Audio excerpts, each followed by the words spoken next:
Baik, selamat malam. Assalamualaikum warahmatullahi wabarakatuh.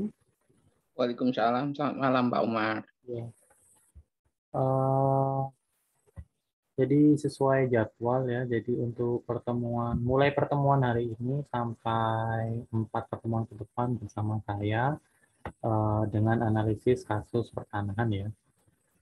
Seperti yang sudah disebutkan di 2 minggu lalu, bahwa sudah dibagi kelompok untuk presentasi dan mengerjakan legal opinion ya. Ini sudah pernah cek di aula tugasnya teman sekelas? Udah ya? Belum ya? Belum kayaknya. Belum download semua, Pak. Ya, enggak, harapan saya gini. Jadi pada saat kan jadwalnya sudah ditentukan ya, kapan presentasi dan minggu itu presentasi apa gitu kan ya. Sehingga harapannya pada saat teman kalian ada yang presentasi, tidak ada alasan kelompok yang tidak presentasi tidak bertanya gitu ya. Jadi setidaknya saya minta perwakilan kelompok memberikan pertanyaan tiga lah ya, tiga pertanyaan dari kan total kelompoknya ada 10 ya. Sorry, ada delapan kan, 8 dari 7 kan, sorry, 3 dari 7 kan, masa nggak ada pertanyaan gitu ya. Jadi saya harapkan ya, mungkin kalau yang minggu pertama ini ya mungkin ada yang belum download atau gimana, nggak masalah ya, saya bebaskan. Tapi untuk di minggu depan yaitu hak guna usaha, 2 minggu lagi hak guna bangunan, dan terakhir nanti di hak pakai atas tanah, kalian setidaknya mempunyai poin ya. Karena ini untuk penilaian kelompok ini itu ada 3. Jadi ada keaktifan kalian pada saat bukan waktunya presentasi. Jadi kalian mengajukan pertanyaan atau sanggahan atau masukan, itu ada nilainya. Kemudian tugas kelompoknya sendiri yaitu papernya itu sendiri ya. Dan terakhir adalah pada saat presentasi individu. Jadi kadang mahasiswa itu hanya membaca apa yang ada di PowerPoint, tapi pada saat waktunya diskusi atau ada pertanyaan masuk, mahasiswanya nggak bisa jawab gitu ya. Jadi yang jawab itu ya itu aja gitu ya. Sehingga saya asumsikan yang tidak menjawab pertanyaan itu malah menjadi penunggang gelap di dalam kelompok tersebut, kan menjadi benalu, kan juga nggak enak gitu ya. Kalau jadi benalu dalam sebuah kelompok. Kalau saya lebih baik jujur-jujuran aja, walaupun kelompoknya sudah dibagi kayak kelas pagi itu ya, sudah dibagi tapi ternyata ada satu anggota yang tidak mengerjakan, ya udah dibuang aja, namanya nggak masalah gitu ya. Nggak usah karena kewajiban terus dimasukkan namanya padahal dia tidak memberikan kontribusi apapun, itu kan jadi benalu jatuhnya gitu ya. Oke gitu ya. Untuk perkuliahannya saya balik gitu ya. Jadi kalian presentasi dulu baru saya ngasih kuliah. Karena kan kalau saya rasa ya dulu di S1 kan juga sudah dapat jenis-jenis hak atas tanah ini. Kemudian di politik hukum pertahanan semester lalu juga kalian sudah menyinggung sedikit ya terkait dengan hak atas tanah. Jadi saya rasa kalian lebih banyak sudah tahu gitu ya, apa itu hak milik, apa itu hak guna usaha, apa itu hak guna bangunan, dan juga hak pakai atas tanah. Jadi kesempatan pertama saya persilakan kelompok 1 untuk mempresentasikan hasilnya gitu ya. Diketuai oleh Mbak Pradita ya. Ada hadir orangnya, Mbak Pradita Putri Rahmawati. Hadir Bapak. Ya, monggo. Siapa yang mau share screen ya monggo dibagi aja.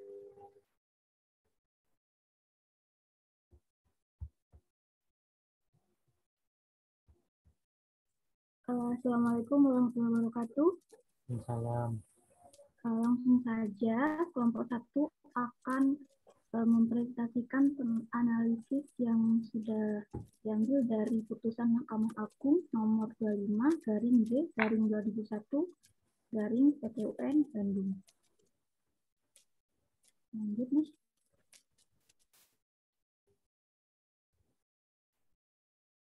Nah, diketahui bahwa penggugat adalah keluarga yang memiliki objek kepemilikan hak atas tanah seluas 45.400 meter persegi, bahwa penggugat 1 mempunyai kepentingan yang sama dengan penggugat 2 untuk mengusahakan objek tanah untuk melakukan kegiatan usaha ladang peternakan, bahwa objek tanah milik penggugat 1, yakni sertifikat hak milik atas nama penggugat 1, sehingga total keseluruhan milik penggugat 1 seluas 3.647 meter persegi.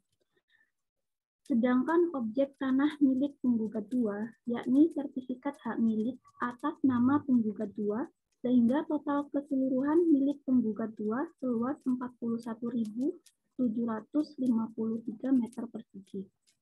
Bahwa pada kurun waktu tahun 2014 telah ditetapkan rencana oleh Gubernur Jawa Barat untuk melakukan penetapan lokasi pembebasan lahan guna pembangunan jalan tol Cimanggis-Cibitung, yang mana para penggugat terkena dampak dari pembangunan jalan tol tersebut.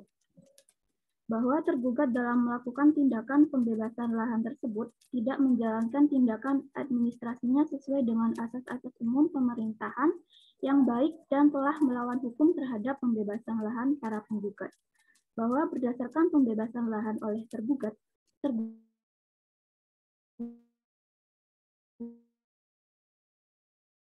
dan menjadi usaha yang tidak lagi dapat difungsikan sesuai dengan peruntukan dan penggunaannya semula akibat pembebasan lahan dari tergugat.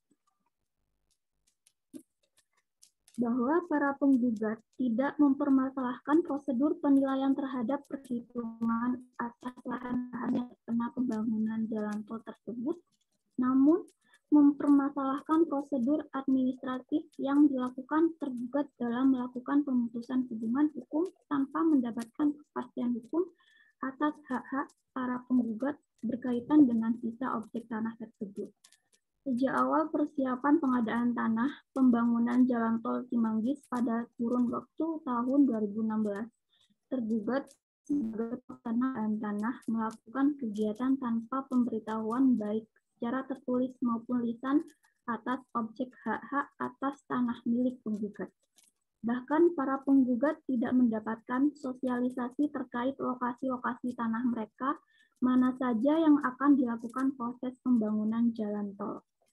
Bahwa pada saat proses inventarisasi dan identifikasi objek tanah para penggugat yang diketahui pada 8 September 2016 dan 26 Oktober 2016, yang mana dalam prosedurnya tanpa melakukan pengukuran bidang tanah, baik fisik maupun non-fisik atas objek para penggugat terhadap objek sisa tanah tersebut. Dalam hal penunjukan penilaian tanah yang dilakukan oleh tergugat, ternyata tidak memiliki perhitungan yang pasti, terutama pada objek lahan sisa penggugat, tidak menjadi rekapitulasi perhitungan dari KJPP Immanuel Joni dan rekan yang ditunjuk oleh tergugat. Maka dalam hal ini, jelas tindakan dari tergugat dalam tanggung jawab dan wewenangnya telah cacat prosedural dan maladministrasi dalam penyelesaian pembebasan lahan milik para penggugat.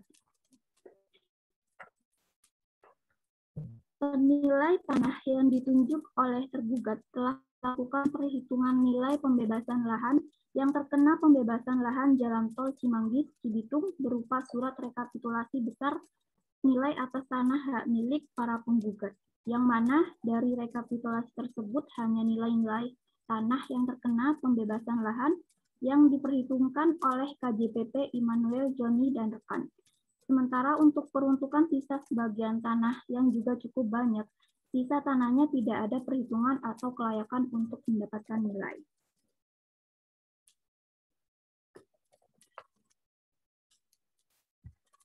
Tanpa mempertimbangkan objek sisa tanah para penggugat, kemudian dilakukan musyawarah untuk dilakukan penetapan oleh tergugat terhadap jumlah yang dibayarkan atas dasar perhitungan penilaian tanah yang dilakukan pada tanggal 28 April 2017 dan dilanjutkan pada tanggal 25 Januari 2018 terhadap hasil musyawarah kedua.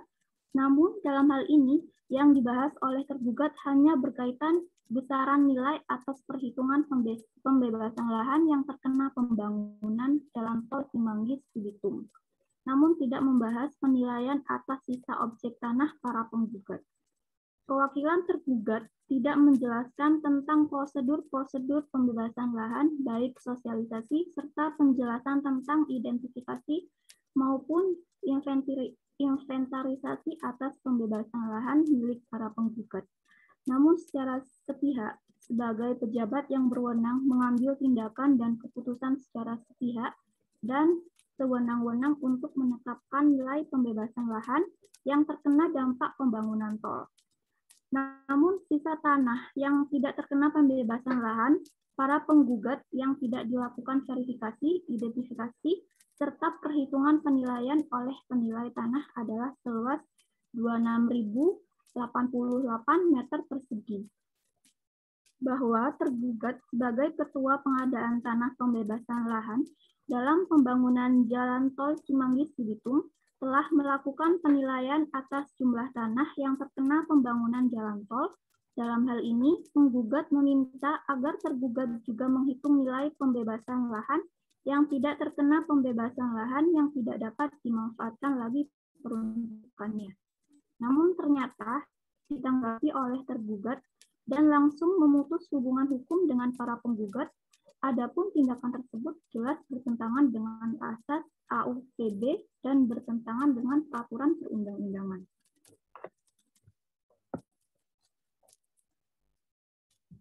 Bahwa tindakan dikeluarkan surat pemutus hubungan hukum oleh tergugat sebagai Ketua Pengadaan Tanah tidak memenuhi prosedur dan bertentangan dengan peraturan teknis yang dilakukan.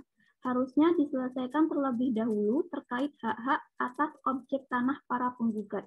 Hal ini sebagaimana ketentuan pasal 11 Peraturan Kepala Badan Pertanahan Nasional tentang petunjuk teknis pelaksanaan pengadaan tanah nomor 5 tahun 2012.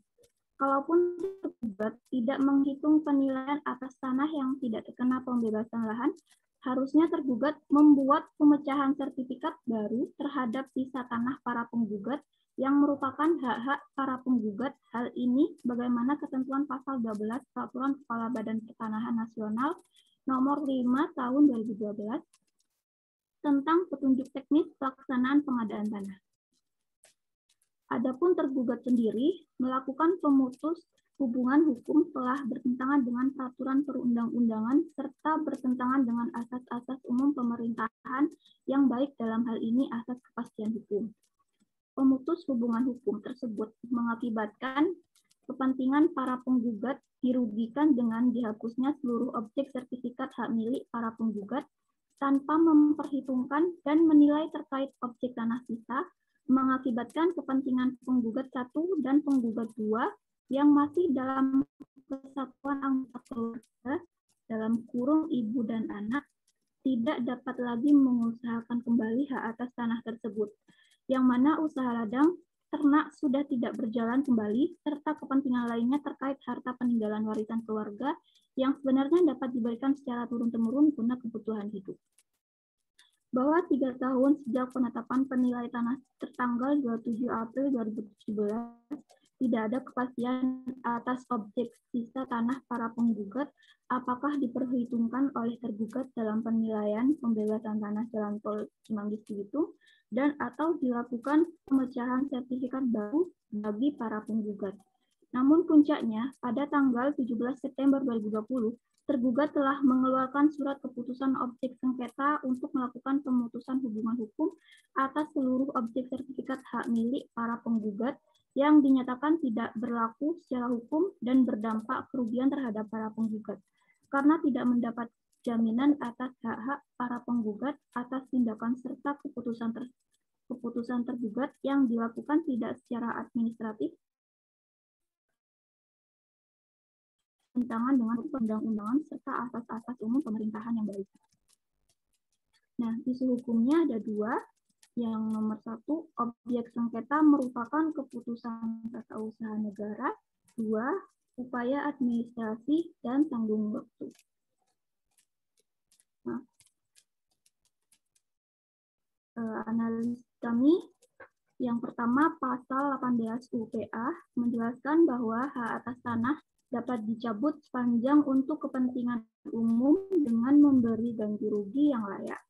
2, adanya penetapan lokasi dalam pengadaan tanah untuk kepentingan umum untuk menentukan bentuk dan besarnya ganti kerugian terhadap pemegang hak sesuai dalam Undang-Undang Nomor 21 Tahun 2012.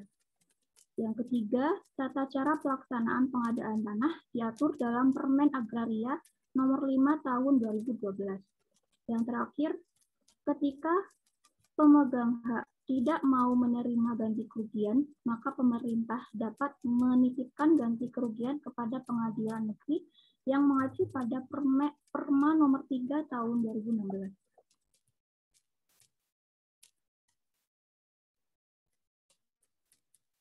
Untuk analisis yang pertama, UUPA sebagai dasar jaminan pengaturan pertanahan Indonesia, negara mempunyai hak menguasai atas tanah secara konstitusional mendasarkan pada pasal 33 ayat 3 Undang-Undang Dasar 1945. Yang kedua, hak-hak perorangan atas tanah warga negara dalam lingkup hak bangsa sebagai pihak yang mempunyai hak bersama atas tanah masing-masing dimungkinkan untuk menguasai dan menggunakan sebagian dari tanah bersama secara individual dengan hak-hak yang bersifat pribadi.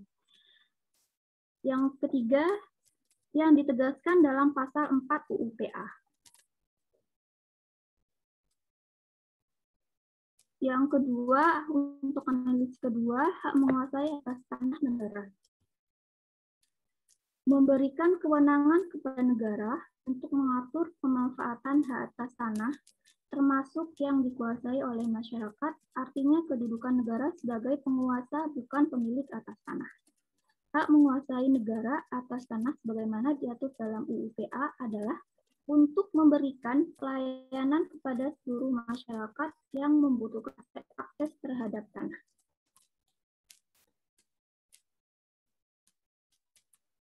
Analisis ketiga, pengadaan tanah untuk kepentingan umum melalui pembangunan jalan tol Cimanggis di Bitung. Tahapan pengadaan tanah untuk pembangunan jalan tol yang diatur dalam Undang-Undang Nomor 2 Tahun 2012 yang pertama, tahap penetapan lokasi, proses pengadaan tanah untuk jalan tol dimulai dengan penetapan lokasi oleh kepala daerah, yaitu bupati atau wali kota, di mana proyek tersebut dibangun. 2. Tahap identifikasi objek dan subjek tanah, kontestasi dan pembayaran uang ganti rugi, verifikasi hasil ukuran atas tanah-tanah yang terkena proyek yang atau mendapat kesepakatan besaran ganti rugi.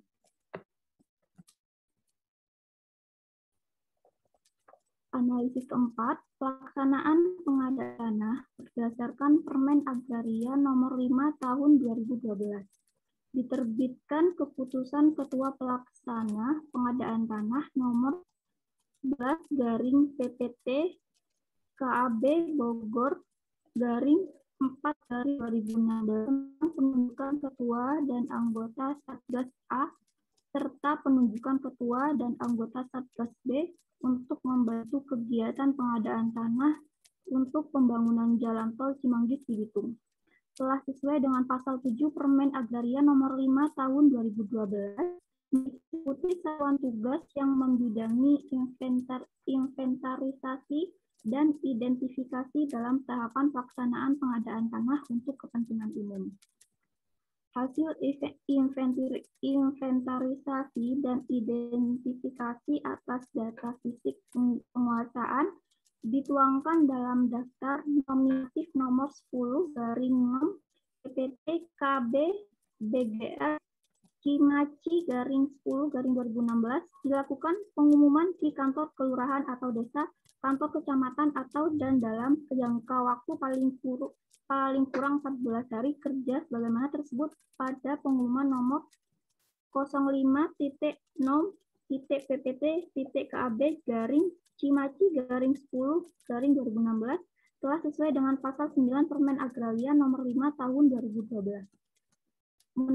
Menetapkan kantor jasa penilai publik untuk melakukan kegiatan penilaian ganti kerugian pengadaan tanah jalan tol ruas Cimanggis di masyarakat yang berlokasi di Desa Limus Nunggai, Kecamatan Ilungsi Kabupaten Bogor, hasil penilaian pengadaan tanah dipergunakan sebagai dasar dalam musyawarah bentuk dan besarnya ganti kerugian, serta diundang pemilik hak atas tanah dan PUPR untuk melakukan musyawarah penetapan ganti kerugian.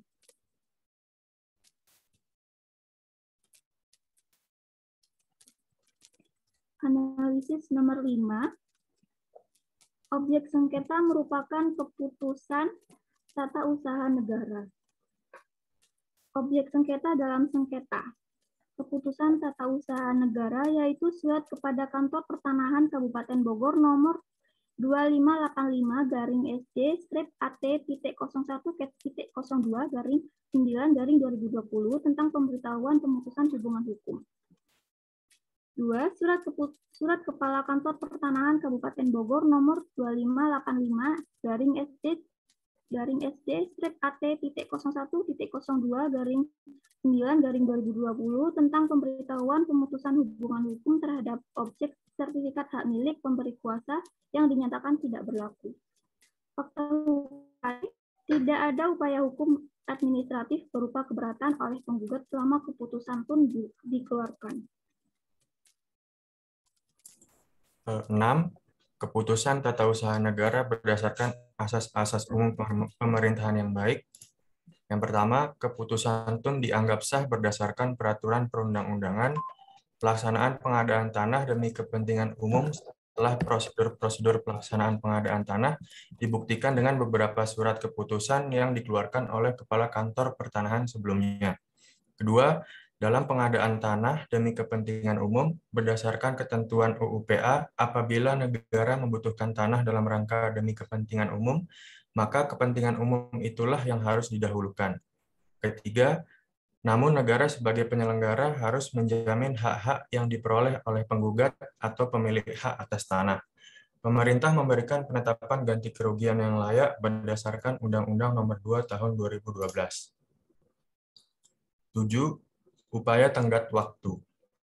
Yang pertama, bahwa upaya administratif berdasarkan UU 30 tahun 2014 jangka waktunya diatur di dalam pasal 75 ayat 2, pasal 76 ayat 4, serta pasal 77 ayat 1. Kedua, setelah menempuh upaya administratif, sebagai tindak lanjut pasal 76 ayat 3 UU AP, di mana ketentuannya terdapat dalam pasal 2 ayat 1, pengadilan berwenang menerima, memeriksa, memutus, dan menyelesaikan sengketa administrasi pemerintahan. 3. Berdasarkan pasal 77 ayat 1, SK diterbitkan pada tanggal 17 September 2021, sementara para penggugat surat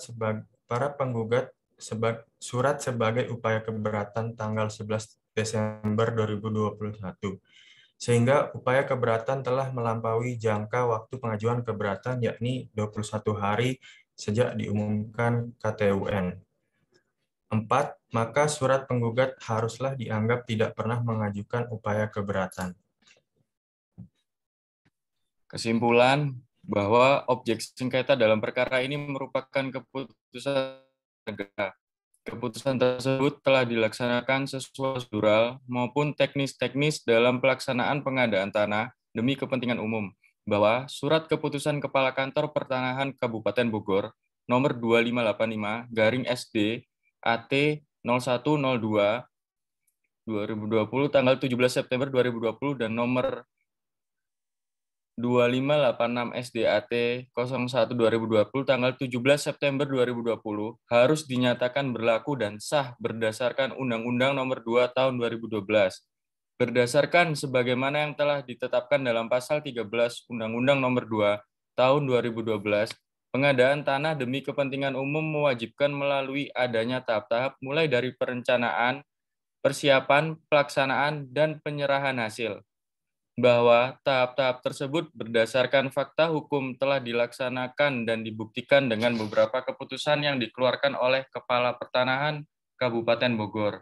Menurut kami, penitipan ganti kerugian secara muara dari pengadaan tanah yang dititipkan ke pengadilan atas objek pengadaan tanah sudah sesuai dengan proses penilaian yang objektif oleh KJPP dan sesuai dengan undang-undang, sehingga jelas bahwa tidak ada kepentingan yang dirugikan akibat pelaksanaan pengadaan tanah melalui surat keputusan Kepala Kantor Pertanahan Kabupaten Bogor.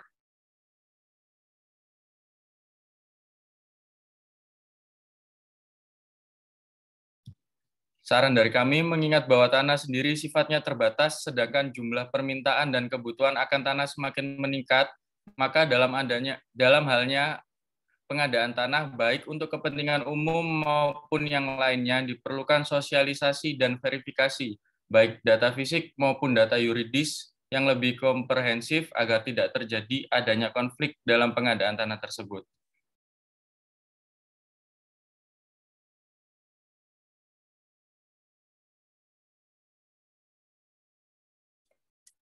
Sekian dari kelompok kami. Jika ada pertanyaan, silahkan.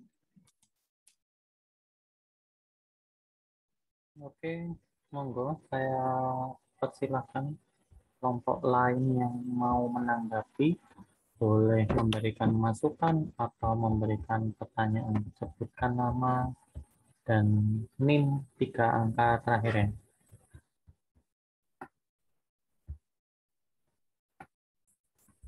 Assalamualaikum warahmatullahi wabarakatuh. Saya 3 NIM 065, Pak.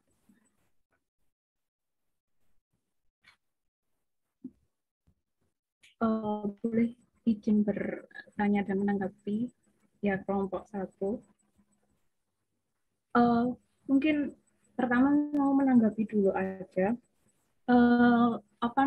Ini sejujurnya saya bingung sama kelompoknya ini. Kelompoknya ini lebih ke arah lebih ke arah mana ya, ke masyarakatnya apa ke pemerintahnya gitu. Soalnya kalau aku membaca tadi di fakta-fakta hukum yang kalian beberkan itu kayaknya tuh lebih cenderung ke masyarakatnya gitu loh. Kayak di situ tuh ada yang OPB-nya. OPB-nya tadi juga kalian kayak nggak menyebutkan asas-asas apa yang dilanggar di situ gitu. Asas kepastian hukumnya kah atau apanya. Soalnya kan disebutkan di fakta hukum tentang OPB itu. Walaupun memang kalau menurut kalian itu di kesimpulannya tadi kayaknya setuju ya, tapi kenapa di fakta hukumnya tadi kok kayaknya ada OPB-nya gitu, kayak nggak sinkron gitu kan antara kesimpulan sama fakta hukumnya gitu. Ini analisisnya itu tadi kalau bisa mungkin lebih dikaitkan, jadi habis teori yang kalian beberkan itu juga dikaitkan sama fakta hukumnya gitu. Jadi teori apa sih dari teorinya itu yang kiranya nggak sesuai gitu. Jadi nggak cuma teori aja, tapi misalnya seperti dalam kasus yang di sini melakukan apa dan apa kayak gitu. Jadi lebih ke bentuk analisisnya tadi kurang menurut saya. Jadi saya jujur agak bingung gitu. Terus masalah tadi ganti kan harus itu kan tanah untuk kepentingan umum. Tanah untuk kepentingan umum itu kan masyarakat kan harusnya kan mau nggak mau mereka harus setuju dengan ganti rugi. Nah, ganti ruginya tadi dalam bentuk ganti ruginya juga nggak tahu apa saya yang salah apa gimana, tapi nggak kalian sebutkan permasalahan pengganti rugian itu, jadi sepertinya itu jadi permasalahan juga kan kalau saya baca di fakta hukum gitu, tapi nggak kalian jelaskan gitu bagaimana bentuknya, kenapa kok bisa jadi permasalahan, walaupun emang kalian tadi bilang kalau misalnya kalian setuju nggak ada masalah sama pemerintahnya mengeluarkan keputusan, tapi pada akhirnya kemudian jadi permasalahan di masyarakat gitu. Apakah emang nggak ada pihak preselnya yang salah atau memang ganti ruginya yang kurang atau bagaimana? Gitu aja sih kalau dari saya. Terima kasih. Oke, terima kasih. Saya sedikit menanggapi. Kedengaran suara saya? Dengar. Iya, Dengar, terima Pak kasih. Ade. Jelas. Ya, waduh, ya Pak Ketua, aduh kaget saya. Siap. Ya begini ya, Bapak Dila, tadi disampaikan kita bukan cenderung ke masyarakat ataupun pemerintah. Yang kita analisa di sini adalah bagaimana putusan tentang adanya sengketa tentang pembebasan lahan untuk kepentingan umum. Kami sampaikan fakta-fakta di atas itu menyampaikan bagaimana dasar gugatan daripada para masyarakat yang merasa dirugikan atas tanahnya yang dijadikan sebagai fasilitas umum, dalam ini adalah jalan tol tersebut.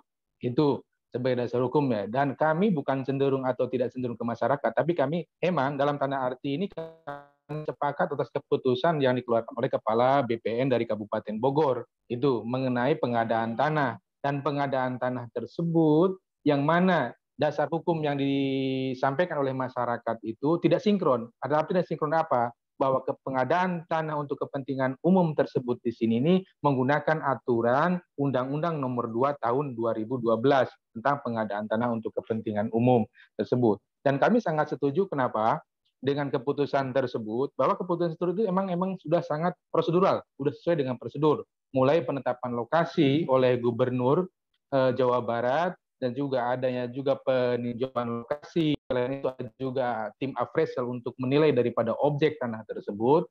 Dan adapun masalah ganti rugi, di dalam Undang-Undang Nomor 2 Tahun 2012 dinyatakan bahwa apabila suatu masyarakat itu tidak datang ataupun tidak setuju atas ganti rugi itu, maka menurut ketentuan pasal 42, pemerintah itu bisa menitipkan ke pengadilan. Seperti itu. Mungkin itu dulu yang saya tanggapi. Silahkan mungkin teman-teman yang lain bisa menambahkan atau mengoreksi. Terima kasih Pak Ade. Tadi maaf, maksudnya nggak paham ini dukung sama apa putusannya apa enggak gitu. Thank you.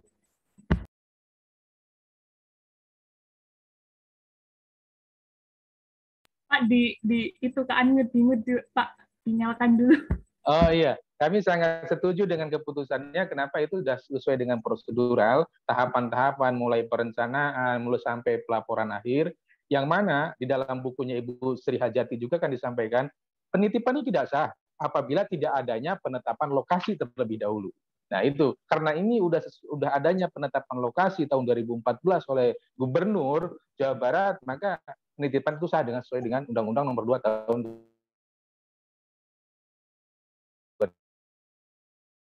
2012.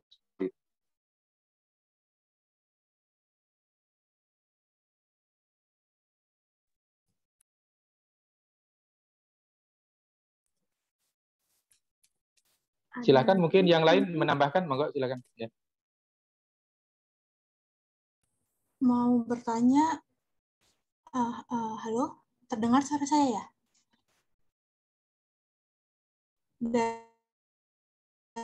Amrit Ayu 03. Ini kalau nggak salah tadi hukum disebutkan kalau ada sisa tanah dari warga yang nggak bisa dimanfaatin lagi. Terus sama warga dia mau minta ganti rugi ke pemerintah ya, Mbak Putri ya? Iya. Nah itu saya mau nanya, apakah pemerintah punya kewajiban untuk memberi ganti rugi terhadap sisa tanah yang nggak bisa dimanfaatin itu? Makasih. Oke, saya mengulas garis besarnya ya, Pak ya. Kalau masalah sisa tanah tadi itu dalam fakta hukum sisa tanah, dalam arti itulah sisa yang dititipkan. Ya mungkin kita tidak bisa membacakan satu persatu, putusannya sangat banyak sekali. Yang mana? Yang justru yang dititipkan itu adalah sisa ganti ruginya. Itulah yang dititipkan. Kenapa? Kenapa pada sisa ganti rugi itu kan tidak ada kesepakatan harga. Ya, jadi masyarakat itu minta naik harganya lagi, padahal dari tim appraisal itu menilai udah menetapkan harganya sekian. Itu. Maka karena untuk kepentingan umum, maka masyarakat harus berwajib untuk melepaskan haknya, maka pemerintah itu menitipkan ganti ruginya itu ke pengadilan tersebut. Jadi dari sisanya tersebut. Itu menurut hemat saya. Enggak, ya. Berarti putusannya memenangkan pihak pemerintah kan, Mas Ade ya? Di sini bukan memenangkan ya, tapi emang dalam tanda arti memenangkan karena sesuai dengan prosedural itu. Kenapa? Karena yang digunakan ini adalah Undang-Undang Nomor 2 Tahun 2012. Gitu. Oke, makasih Pak. Kalau masih ada saya tanyakan lagi.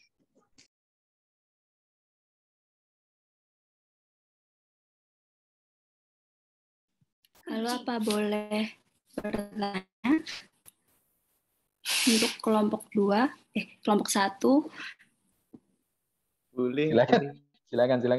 Iya, dari Alifa kelompok 8, NIM-nya terakhir 071. Jadi yang mau saya tanyakan kan terkait malam ini kita membahas topik utama tentang hak milik nih. Sebelumnya saya mau apresiasi dulu dari kelompok 1 yang presentasinya cukup jelas dan ringkas. Jadi kita mudah memahami detailnya. Yang mau saya tanyakan itu kembali lagi dari sisi si pemegang hak miliknya. Tadi kan sudah ditanyakan sebelumnya sama teman-teman yang lain, sama Mbak Adila, sama Mbak Amrin, terkait dari sisi apakah keputusan KTUN itu udah dalam pengadaan tanah untuk kepentingan umum itu sudah sesuai atau belum. Nah, saya menanyakan dari sisi pemegang dari hak milik ini. Nah, dari pemegang hak milik kan seharusnya hak milik itu merupakan hak atas tanah yang terkuat dan terpenuhi ya. Pada dasarnya seperti itu. Nah, tapi dari sisi pemegang hak milik, apakah di sini dia itu dalam biasanya dalam memanfaatkan suatu tanah, misalnya mau dibangun sebuah bangunan, mau mengurus IMB atau yang lainnya, itu ada biasanya disertai dengan mendapatkan sebuah biasanya juga disebut sebagai surat ketetapan rencana kota atau tata ruang kota seperti itu. Nah, di mana di dalam surat ketetapan itu biasanya disebutkan ada atau tidaknya kota tersebut, dari pemerintah kota tersebut atau pemerintah provinsi terhadap tanah-tanah yang akan nantinya digunakan.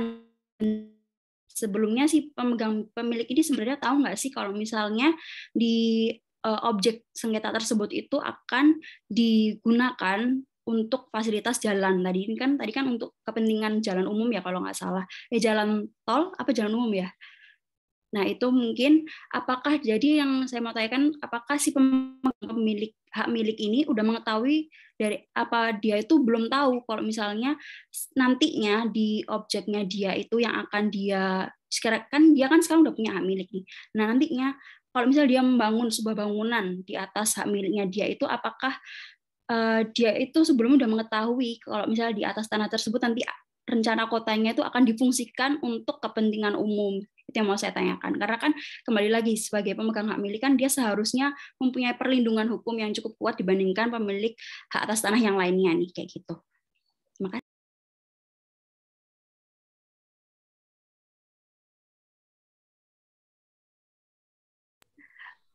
Oke, izin menjawab ya Mbak Alifa tadi ya. Jadi Bang Ade tadi kayaknya mau jawab tapi mic-nya kayaknya masih di mute. Oh, gimana Pak Ade? Monggo, silakan. Oh iya, oke, iya. Terkait pertanyaan Mbak Alifa tadi, karena ini kan yang terkena objek pengadaan tanah demi kepentingan umum adalah hak milik. Nah, itu kembali ke dasar dari UPA sendiri. Apabila negara membutuhkan tanah demi kepentingan umum, maka negaralah yang lebih didahulukan. Itu yang pertama menjadi prinsip. Nah, kemudian dalam pengadaan tanah demi kepentingan umum ini, di dalam Undang-Undang Nomor 2 Tahun 2012, itu kan ada tahap-tahap ya, mulai dari perencanaan, kemudian pelaksanaan, kemudian inventarisasi, sampai muaranya penyerahan hasil. Mengenai sosialisasi itu adalah hak. Jadi hak pemilik itu dia mengetahui bahwasanya objek tanah miliknya itu menjadi objek pengadaan tanah. Nah, itu kan dalam setelah proses perencanaan itu pasti ada sosialisasi yang mana pemilik dari hak milik itu harus mengetahui gitu loh. Karena itu juga merupakan hak yang tidak boleh dilanggar. Jadi di sini pemerintah juga terbuka kepada masyarakat bahwasanya tanah yang dimiliki oleh pemilik ini sudah dalam penetapan lokasi dalam pengadaan objek tanah demi kepentingan umum. Seperti itu Mbak Alifa.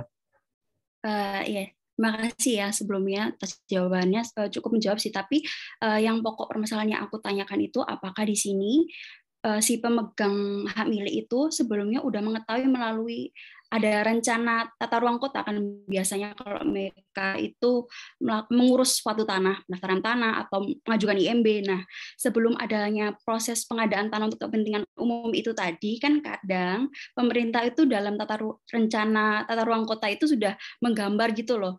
Jadi si pemegang tanah nantinya yang akan menggunakan tanah itu bisa mengira-ngira, oh nanti tanahnya itu akan digunakan ini, kayaknya sebaiknya tanah ini nggak aku beli, kayak gitu. Nah, apakah di dalam kasus ini tuh ada nggak di rencana tata ruang kota itu udah ada belum tertuliskan kalau misalnya mau dibuat jalan kayak gitu? Itu yang mau aku tanyain. Oke, kalau masalah tata ruang, untuk mengetahuinya itu kan gini, untuk yang siapa yang membutuhkan, maka diakah yang mungkin untuk mengetahui bagaimana fungsi dari tanah itu tersebut kan. Nah, mungkin kalau pengen tahu, mungkin masyarakat pemilik sendiri pengen tahu bagaimana sih sesuai dengan tata ruang, enggak? Mungkin pemilik tanah emang dia bisa menanyakan mungkin ke bagian tata ruang, mungkin apa sih peruntukan tanah saya ini, misalkan seperti itu. Adapun perencanaan memang ada direncanakan oleh pemerintah. Saya sampaikan tadi, mulai tahun 2014 itu perencanaan itu udah ada. Sebagaimana disampaikan dalam Undang-Undang Pasal 13, Undang-Undang Nomor 2 tahun 2012. Gitu. Adapun mungkin masyarakat tidak tahu ataupun tahu dan tidak tahu, maka dalam pelaksanaan itu adanya sosialisasi. Lewat pasal 13 itu mulai perencanaan itu, maka pemerintah itu merencanakan sampai dengan hasil akhir itu mereka mensosialisasikan kepada masyarakat bahwa tanahnya itu mungkin dalam tanda arti ini terkena pembebasan tanah untuk kepentingan umum, dalam hal ini adalah pembuatan jalan tol tersebut.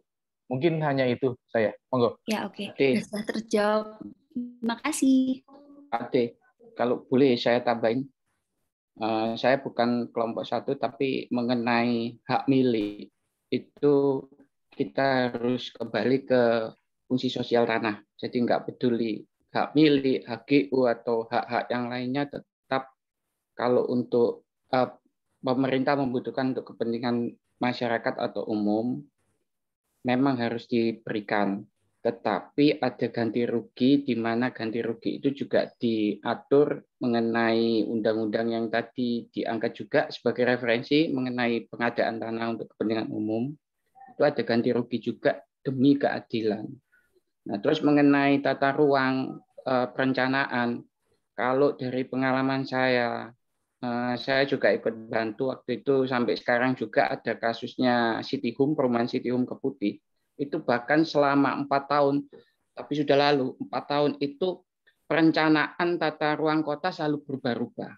Jadi belum tentu fix, misalkan mau bikin jalan dari titik A ke B nggak ada belokan, tapi tiba-tiba tahun besoknya ada belokan. Jadi kita memang nggak tahu, tapi kita sebagai pemilik tanah memang harus sadar, walaupun itu kita punya hak milik, kita kembali ke pasal berapa, pasal 6 atau pasal 5, saya lupa, mengenai fungsi sosial tanah di UU PA. Itu saja yang saya tambahin aja. Terima kasih. Oke, saya rasa cukup ya untuk kelompok 1. Nanti kalau kelamaan nggak tutup kelompok 2-nya. Close dulu untuk kelompok 1 ya presentasinya. Baik, saya lanjutkan untuk kelompok kedua. Kelompoknya Mas Andi Muhammad Fajar Abidi dan seterusnya.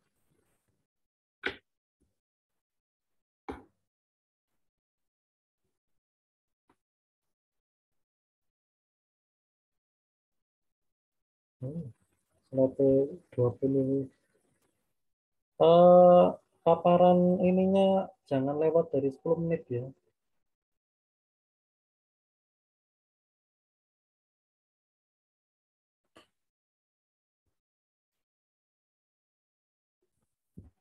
Ya, Assalamualaikum warahmatullahi wabarakatuh. Saya perwakilan dari kelompok 2 akan Waalaikumsalam. mengenai level hunian tugas kami, yaitu putusan perkara hak milik nomor 218 BDT/BDG/2020 Makassar.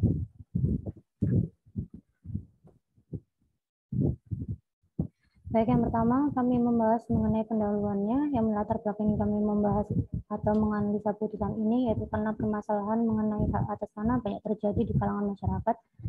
Bentuk aduannya seperti yang sudah dipaparkan di PowerPoint dari beberapa sampai pengajuan ke pengadilan. Khususnya untuk pembahasan kami yaitu mengenai hak milik, di mana hak milik dapat beralih kepada pihak lain dan dapat dialihkan oleh pemilik tanah kepada pihak lain. Peralihan tanah atas hak milik ini juga dapat disebabkan karena adanya perbuatan hukum yang disengaja dan dilakukan oleh pemilik hak milik kepada orang lain, seperti jual beli, hibah, tukar menukar, warisan. Nah, untuk pendaftaran hak atas tanah itu sendiri, selain melalui PPAT, hak milik atas tanah dengan beberapa sebab peralihan dari perbuatan hukum harus didaftarkan ke kantor pertanahan kabupaten atau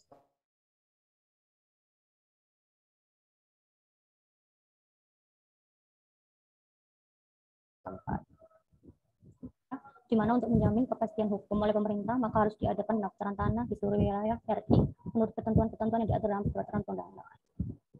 Mengenai kasus posisi, kasus kami yaitu sekitar tahun 90, almarhum Bapak Lonto ini membeli sebidang tanah SHM nomor 2499 Taman Lanre sesuai gambar situasi nomor 1139 tanggal 4 bulan 7 1989 seperti yang sudah tertera di PowerPoint untuk batas-batasnya, dan beliau meninggal pada tanggal 6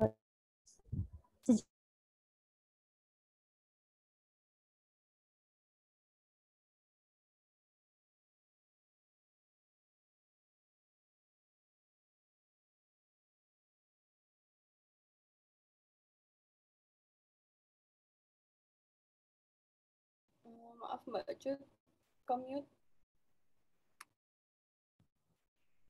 Iya, mohon maaf.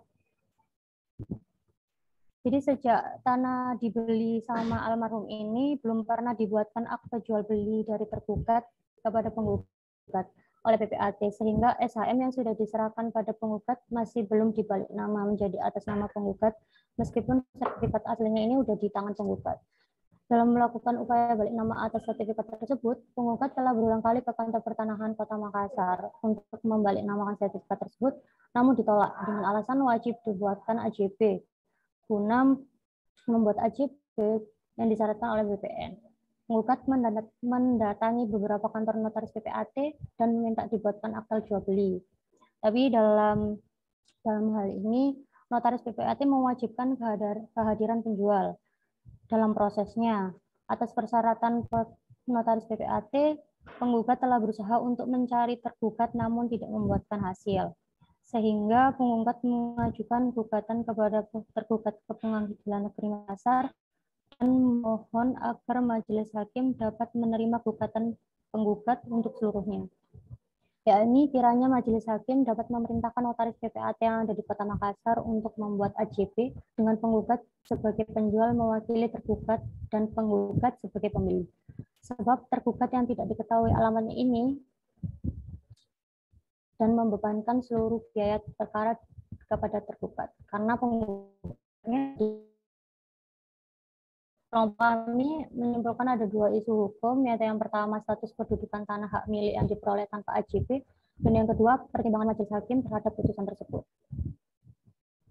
Dasar hukum yang kelompok kami pakai yaitu yang pertama BW, yang kedua UU PA, yang ketiga UU nomor 48 tahun 2009 tentang kekuasaan kehakiman, yang keempat PP nomor 10 tahun 1961 tentang pendaftaran tanah, PP nomor 24 tahun 97 tentang pendaftaran tanah, dan keenam jurisprudensi MA. Yang selanjutnya analisis yang pertama mengenai status kedudukan tanah hak milik yang diperoleh tanpa AJB. Putusan nomor 284/PDT-G/2020/PN Makassar, gugatan yang diajukan oleh penggugat menyatakan bahwa pada sekitar tahun 90 penggugat membeli sebidang tanah dengan SHM nomor 2499 Taman Lanre, namun sejak pembelian tanah tersebut belum dibuatkan akte AJB dari pihak tergugat kepada penggugat oleh PPAT. Sehingga terhadap SHM yang sudah diserahkan pada saat transaksi jual beli tidak bisa dibalik nama kepada perusahaan. Ketentuan pasal 37 ayat 1 PP 24 tahun 97 menyatakan bahwa peralihan hak atas tanah melalui jual beli hanya dapat didaftarkan jika dapat dibuktikan dengan akte yang dibuat oleh PPAT yang memiliki kewenangan menurut ketentuan peraturan perundang-undangan yang berlaku. Karena jual beli yang dilakukan para pihak ini tidak ada AJB, maka akibat hukum yang ditimbulkan adalah pihak penggugat hanya dapat menguasai tanah tersebut tanpa adanya dasar hukum otentik yang menyatakan bahwa dirinya adalah pemilik yang sah atas tanah milik dan memiliki hak untuk menguasai tanah tersebut. Namun apabila melihat pada ketentuan aturan perundang-undangan yang berlaku pada saat ini terjadinya jual beli pada tahun 90 tersebut, yakni UU PA dan PP 10 tahun 1991, belum memberikan peraturan secara terang terkait peralihan hak atas tanah milik yang harus dilakukan dengan suatu bukti tertulis berupa akta atau kontrak lainnya. Di sini dijelaskan pada pasal 26 ayat 1 UU PA menyatakan bahwa jual beli, penukaran, penghibahan, pemberian dengan wasiat, pemberian menurut adat, dan perbuatan-perbuatan lain yang dimaksudkan untuk memindahkan hak milik untuk pengawasan diatur dengan peraturan pemerintah.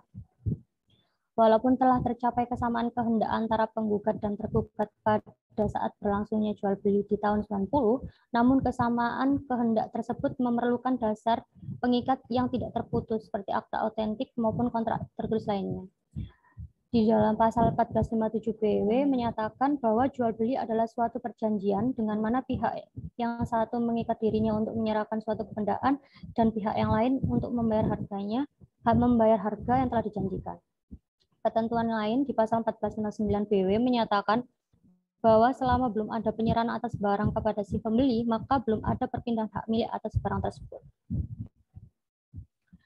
Di sini mencermati pasal 1457 untuk 1459 BW, maka dapat disimpulkan bahwa jual beli telah terjadi dengan terjadinya penyerahan hak atas tanah atau levering dari penjual kepada pembeli, walaupun dalam prosesnya tidak terdapat suatu akta jual beli maupun kontrak tertulis lainnya. Untuk mencermati pasal 37 ayat 1 junto ayat 2 PP nomor 24 tahun 97 tentang pendaftaran tanah, maka dapat disimpulkan bahwa peralihan hak atas tanah yang dapat didaftarkan oleh akta yang dibuat oleh PPAT kecuali dalam keadaan tertentu. Untuk analisis kedua, pertimbangan Majelis Hakim terhadap putusan nomor 284 PDTG 2020 PN Makassar, di mana salah satu poin gugatannya dari penggugat ini untuk memerintahkan notaris atau PPAT Kota Makassar untuk membuatkan akta jual beli. Dan gugatan itu telah ditolak oleh Majelis Hakim karena memang memiliki kewenangan untuk memerintahkan notaris atau PPAT untuk membuatkan akta jual beli. Maka dari gugatan tersebut ditolak. Putusan hakim itu memang tidak mempunyai kekuatan untuk memerintahkan PPAT untuk membuat akta karena itu akan menyimpangi kode etik. Dengan dikeluarkannya putusan ini dapat menjadi dasar bagi penggugat untuk kemudian dapat melakukan balik nama atas sertifikat yang telah secara sah dimilikinya. Apabila hingga jangka waktu yang telah ditentukan oleh peraturan perundang-undangan dalam acara perdata pihak tergugat tidak mengajukan permohonan atas ini, maka eksekusi dapat dilakukan. Eksekusinya merupakan pelaksanaan secara resmi atas suatu putusan pengadilan di bawah pimpinan ketua pengadilan. Putusan hakimnya memiliki kekuatan eksekutorial, yakni kekuatan untuk dilaksanakan atas apa yang ditetapkan dalam putusan tersebut.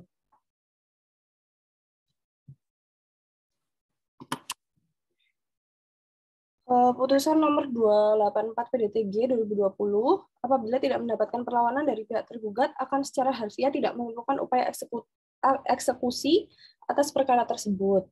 Di mana bagi pihak penggugat atas dasar putusan yang telah ditetapkan oleh majelis hakim tersebut akan berlaku menjadi dasar bagi pihak penggugat dalam melakukan proses selanjutnya dalam peralihan hak atas tanah melalui permohonan yang dibuat oleh penggugat. Kesimpulan dari dua isu hukum tersebut, yang pertama, status atau kedudukan peralihan hak milik atas tanah dengan bukti sertifikat hak milik nomor 2499 yang mencermati ketentuan BW, namun peralihan atas tanah yang terjadi tidak dapat didaftarkan apabila melihat ketentuan pada pasal 37 ayat 1 PP nomor 24 tahun 97. Pendaftaran peralihan dapat dilakukan melalui prosedur lainnya yang berlaku sesuai ketentuan pasal 37 ayat 2 PP nomor 24 tahun 97. Yang kedua, dalam memutus perkara yang terjadi dalam putusan nomor 284 PDTG 2020 PN Makassar tersebut banyak faktor dan ketentuan yang menjadi pertimbangan hakim. Gugatan yang diajukan oleh penggugat dikabulkan sebagian dan secara first take karena tergugat tidak hadir dalam persidangan. Dikabulkannya gugatan penggugat untuk menyatakan penggugat adalah pemilik yang sah. Sekian presentasi dari kami. Mungkin ada pertanyaan dari teman-teman yang lain.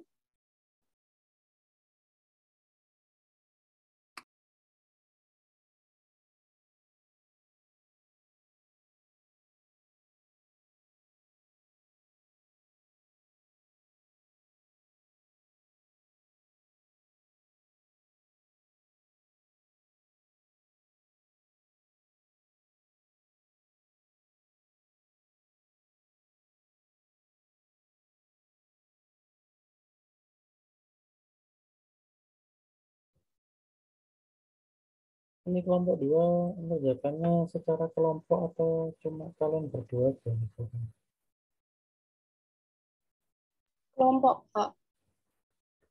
Yakin? Nggak cuma. Iya, izin Mbak. Iya. Ya, iya ini Mbak, ini kan tadi kan si penggugat ini kan memperoleh tanah itu kan dengan jual beli tanpa didasari oleh AJB akta jual beli kan, sehingga dia itu hanya menguasai fisiknya saja. Yang saya tanyakan, apakah suatu saat tanah itu bisa diambil oleh negara? Sebagaimana kasus pertama tadi, saya mungkin hak hukumnya itu mungkin hubungan hukum bisa diambil negara, mengingat data yuridis yang ada di sertifikat itu bukan atas nama dia. Dia hanya menguasai fisik, tapi data yuridisnya itu bukan atas nama si yang menguasai itu. Mengingat tanah itu diperoleh dari jual beli, bukan dari konversi atau pembuktian hak yang berdasarkan pasal 24 Undang-Undang Nomor 4 tahun 97 itu. Iya, Mbak.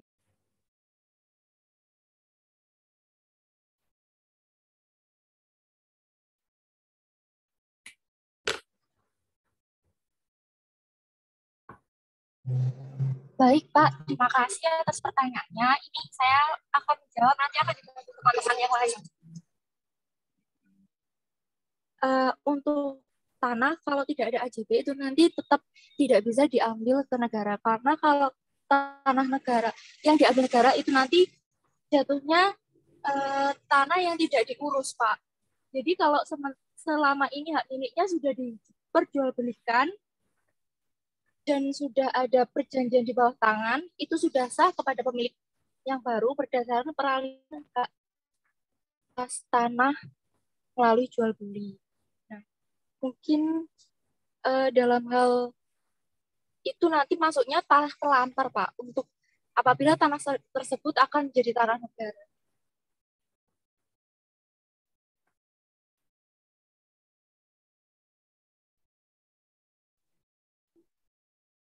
Izin bertanya, Pak. Saya Safira, NIM 067. Jadi terkait kasus ini kan mengenai sertifikat yang belum dibalik nama. Nah, selama sertifikat belum dibalik nama itu, apabila si pemilik ingin menjual lagi, apakah bisa dimohonkan AJB? Itu, Mas. Iya, Mbak Safira. Jadi kalau dari kelompok kita menganggapnya sebelum dia diperjualbelikan lagi, Pak itu harus dulu sebagai kalau penggugat ini adalah pemilik dari tanah itu. Jadi waktu dia mengajukan AJB, penggugatnya sebagai penjual, dan nanti orang yang mau beli baru ini bisa mengajukan AJB. Karena kan sesuai kayak tadi kasus di putusannya, AJB itu dapat diajukan ketika ada penjual dan pembeli. Nah, untuk membuktikan bahwa penggugat ini adalah pemiliknya, maka harus dibalik nama dulu. Izin bertanya, kelompok 2. Apa ini ada JP ya berarti ya? SHM sudah terbit kan ya, Mbak Rizkia? Dalam kasus ini mereka mengajukan supaya mereka bisa balik nama SHM-nya, Mas. Tapi memang sudah ada sertifikat hak milik dari penjual sebelumnya.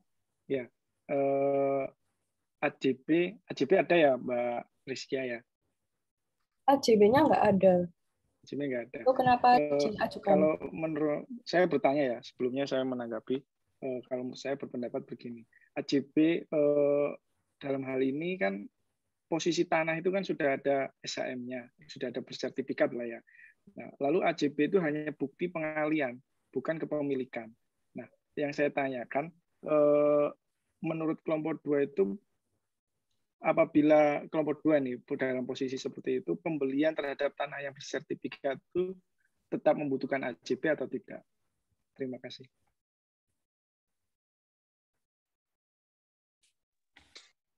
Kalau untuk ketertiban hukum itu sendiri tetap membutuhkan, Mas Hadi.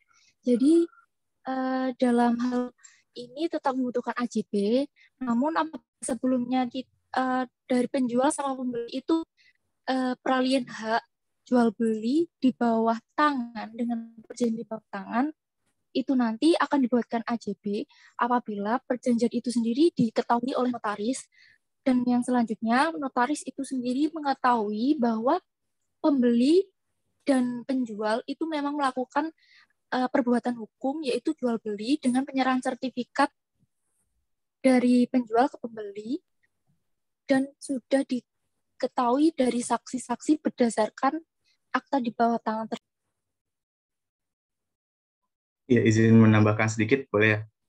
Selain itu, memang terkait dengan AJB ini menjadi salah satu syarat yang terdapat di dalam ketentuan PP 24 tahun 97, bisa dicek teman-teman di ketentuan pasal 37 ayat 1 yang mensyaratkan bahwa terhadap pendaftaran peralihan hak itu harus dibuktikan dengan akte yang dibuat oleh dan di hadapan PPAT.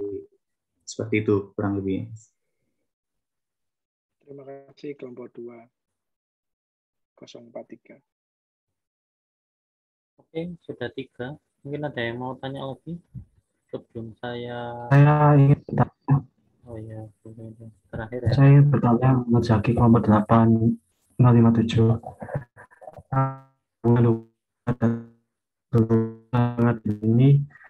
Pengadilan ini itu bagaimana? Apakah tetap jual beli atau bagaimana? Lalu apakah ada perlindungan hukum bagi orang yang tidak bisa membuat AJB seperti di kasus ini selain melalui peradilan? Terima kasih.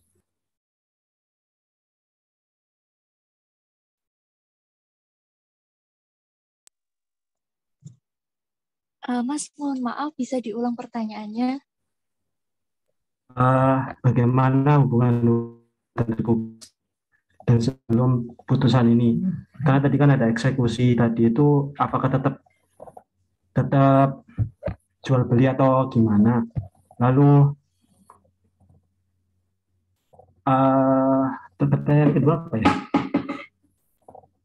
Perlindungan hukum terhadap pihak yang kasusnya sama seperti penggugat nggak buat AJB. Ya, itu maksud saya. Terima kasih. Oke, baik. Saya akan menjawab yang pertanyaan pertama dahulu ya, Mas. Kalau untuk itu statusnya tetap sudah jual beli, karena kan itu sudah dibuktikan dengan akta jual beli, di mana kedua belah pihak itu sendiri kan sudah menyetujui adanya perbuatan hukum yaitu dan peralihan hak atas tanah itu sendiri melalui akta di bawah tangan. Akta di bawah tangan itu sendiri sudah sah apabila kedua belah pihak sudah menyetujui dan terdapat tanda tangan itu sendiri sesuai dengan ketentuan perjanjian yang ada di KUH saya lupa pasalnya. Lalu itu sendiri tetap sah berdasarkan hukum juga. Jadi tetap sebelum dan sesudah putusan itu tetap terjadi jual beli dan sudah terjadi peralihan hak melalui jual beli itu sendiri.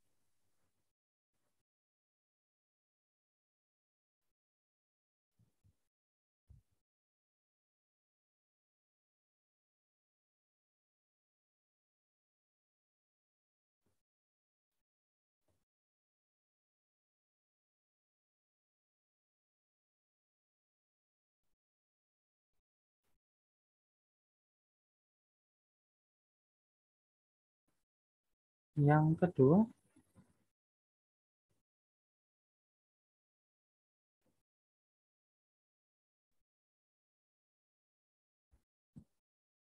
Mas Zaki sudah kejawab semua. Yang kedua kayaknya belum kejawab. Iya, Pak. Ya, izin mencoba menjawab. Untuk yang pertanyaan kedua terkait dengan perlindungan hukum, itu juga terdapat di dalam ketentuan PP 24 tahun 97. Mas Zaki dan teman-teman bisa dicek pada ketentuan pasal 37 terkait dengan pemindahan hak di ayat 2, di mana diterangkan dalam keadaan tertentu, itu dalam keadaan tertentu, oleh Kepala Kantor Pertanahan itu dapat mendaftarkan pemindahan hak atas tanahnya yang dilakukan walaupun kondisinya di sini tanpa akte jual beli. Seperti itu sih kurang lebihnya. Mungkin teman-teman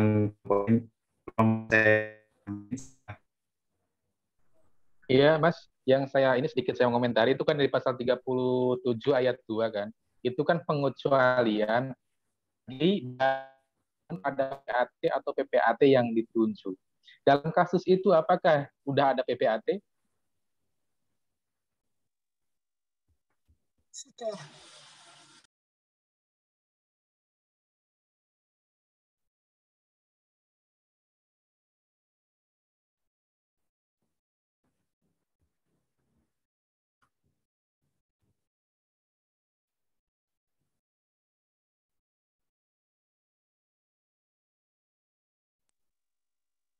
dalam kasus ini sudah ada PPAT, Pak.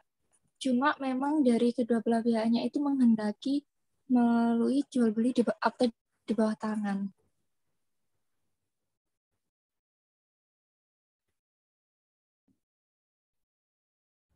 Berarti kalau jawabanmu kayak gitu nggak sinkron sama legal opinion yang dibuat dong intinya.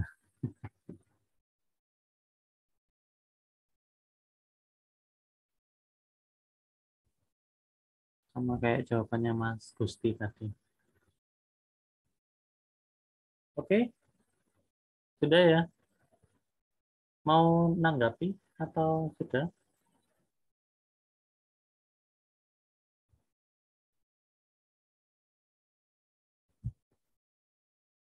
Sudah? Sudah ya, oke. Ya, applause dulu untuk kelompok 2 ya. Ini berseberangan antara kelompok 1 dan kelompok 2. Yang kelompok 1 papernya ya so-so tapi presentasinya bagus. Kalau yang ini kebalikannya ya. Papernya bagus, presentasinya yang kurang. Ya. Tapi semua ada plus minusnya ya, namanya juga kita belajar di kelas ya, nggak ada yang sempurna pastinya gitu ya. Cuma yang akan menjadi catatan bagi saya tidak hanya untuk 2 kelompok ini yang presentasi, tapi juga nantinya untuk persiapan kelompok hak guna usaha, hak guna bangunan, dan juga hak pakai, termasuk juga nanti semisal kalian ada rencana di semester 3 kali aja SKS yang sudah cukup, 3 bulan SKS mau ngambil tesis, kemudian tesisnya mau menulis tentang putusan ya, jadi pendekatan kasus putusan pengadilan apa gitu ya. Jadi yang perlu kalian persiapkan adalah pada saat presentasi ya, ini juga sering kali, ini saya sharing aja terkait ujian, ini kan lagi pekan ujian kan ya, mahasiswanya nggak bisa presentasi akhirnya ujiannya ditunda gitu ya, ya kasihan juga gitu ya. Cuma yang perlu ini karena semua pasti pendekatan kasus ya, punya putusan masing-masing otomatis ya kan yang berbeda-beda juga gitu ya. Jadi PowerPoint apa yang perlu kalian persiapkan itu bukan seperti yang disampaikan di 2 kelompok ini ya. Jadi kayaknya isinya analisis yang ada di LO itu dipindahkan di dalam PowerPoint ya. Terus anggota kelompoknya baca gitu ya. Ini udah, ya mohon maaf ya, kuliahnya udah jam 8 malam. Tadi saya ngeliat mukanya teman-teman ini sudah setengah sadar, setengah nggak sadar gitu ya. Nggak tahu mendengarkan atau enggak. Itu kalau saya ya jujur aja boring gitu ya. Kalau semisal kalian mau bikin PowerPoint yang bagus itu namanya juga PowerPoint ya. Isinya itu cuma poin-poin saja. Seharusnya kalian sudah punya apa ya, pemahaman materi dari apa yang sudah kalian kerjakan. Makanya saya tadi kan tanya di kelompok 2 ini kalian ngerjakannya cuma berdua saja atau seluruh anggota itu ngerjakan ini. Kalau misalnya seluruh anggota sebenarnya kan sudah tahu isinya apa gitu ya. Jadi tidak membaca sampai semua. Ya sebenarnya kalau misalnya sekedar cuma disuruh membaca ya PowerPoint-nya kasih aja ke grup WA-nya grup kelas itu tinggal suruh baca aja. Tapi kalau misal namanya poin kan ya hanya menjelaskan poinnya apa. Nah, ini akan menjadi ini ya untuk presentasi di minggu depan dan seterusnya gitu ya. Jadi saya harap PowerPoint kalian itu cuma memuat itu setidaknya ada 8 slide ya, nggak usah banyak-banyak ya, itu sampai tadi makanya saya bilang 20 slide gitu ya, kebanyakan gitu ya. Jadi karena ini analisis putusan pengadilan ya pasti slide pertama akan menceritakan siapa penggugatnya, siapa yang digugat gitu kan ya. Jadi jelas pihaknya siapa. Yang kedua itu adalah objek gugatannya itu apa sih yang yang disengketakan ini apa, kalian ceritakan gitu ya. Lalu setelah itu baru kalian masuk ke fakta-faktanya, yang penting-penting saja, yang fakta hukum saja, yang fakta bukan hukum ya jangan dimasukkan gitu ya. Kalau di dalam LO-nya oke lah, tapi kalau di dalam PowerPoint-nya saya rasa cukup di fakta yang menurut kalian paling penting saja yang dicantumkan gitu ya. Kemudian baru kalian masukkan isu hukumnya apa gitu ya. Isu ya bisa kalau analisis putusan ya boleh lebih dari 1 nggak masalah gitu ya. Tapi kalau nanti kalian nulis tesis, ya setidaknya minimal dua putusan. Dan salah satu isunya, karena kalian ini membicarakan analisis putusan, pasti akan bertanya mengenai rasio desidendi dari putusan itu. Jadi apa sih dasar pertimbangan hakim memutus seperti itulah. Dari rasio desidendi ini kalian baru analisis, kalian setuju atau tidak setuju, setuju alasannya apa, tidak setuju alasannya apa, gitu ya. Nah, baru masuk di pembahasan dan terakhir kesimpulan. Kan sudah, desit itu sudah singkat sekali. Dan kenapa kok saya minta cuma segini? Nanti pada saat kalian, misalnya kalian tesis, pada saat presentasi itu pasti ketua pengujinya akan memberikan kesempatan kalian presentasi. Silahkan presentasikan hasil temuan tesis saudara dalam 7-10 menit. Nah, sedangkan tesis itu ya minimal rata-rata 60-70 halaman. Kalian bagaimana caranya dalam waktu 7 menit itu mempresentasikan keseluruhan dari hasil penelitian kalian. Nah, kalau misalnya kalian ini saya jadikan ajang untuk belajar, sekalian nanti misalnya mau ngambil tesis kan lumayan juga gitu loh. Jadi nggak kagok nanti waktu ujian itu apa sih sebenarnya mau ditanyain sama dosennya itu ya. Jadi dari sini ya saya harap kalian sudah punya bekal lah untuk presentasi hasil gitu ya. Kemudian saya menanggapi kelompok yang pertama dulu ya. Semoga saya catatan saya itu ya kadang saya nulis sendiri kadang nggak bisa baca. Lama nggak nulis di papan akhirnya males nulis gitu ya. Kelompok pertama ya tadi karena membicarakan mengenai pengadaan tanah untuk kepentingan umum, dan kebetulan tadi saya ngelihat di slide-nya ini ya, di slide-nya itu ternyata ada surat tahun 2021 ya. Seyogyanya kalian mencantumkan juga ketentuan di dalam Undang-Undang Cipta Kerja, khususnya yang mengatur mengenai perubahan dalam pasal 10 Undang-Undang Nomor 2 Tahun 2012. Karena kalau kalian lihat di dalam ketentuan Undang-Undang Nomor 2 Tahun 2012 itu kan ada objek-objek yang termasuk dalam kegiatan pengadaan tanah untuk kepentingan umum dari huruf A sampai huruf R kalau tidak salah di dalam Undang-Undang tahun 2 tahun 2012. Itu di Undang-Undang Cipta Kerja ada penambahan ya, ada penambahan 5 atau 6 objek. Ya, putus, maaf. Ada 5 sampai 6 objek pengadaan tanah tambahan. Jadi kalian bisa, misalnya kalian mau ada rencana menulis tentang tesis terkait dengan pengadaan tanah, ya dimasukkan gitu ya. Kemudian tadi juga mencantumkan dasar hukum yang kurang tepat ya di tata cara pengadaan tanah itu ada perubahannya karena tata caranya itu perpresnya itu selalu berubah ya. Jadi nggak nyampe 1 tahun kadang udah berubah. Kalian masih mencantumkan kelompok 1 ya masih mencantumkan ketentuan yang di tahun 2012 itu padahal sudah ada perubahan.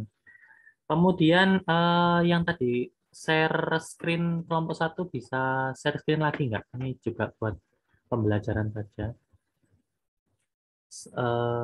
Ya, putus lagi. Kelompok 1 bisa share screen lagi nggak? Yang slide khususnya di bagian isu hukum.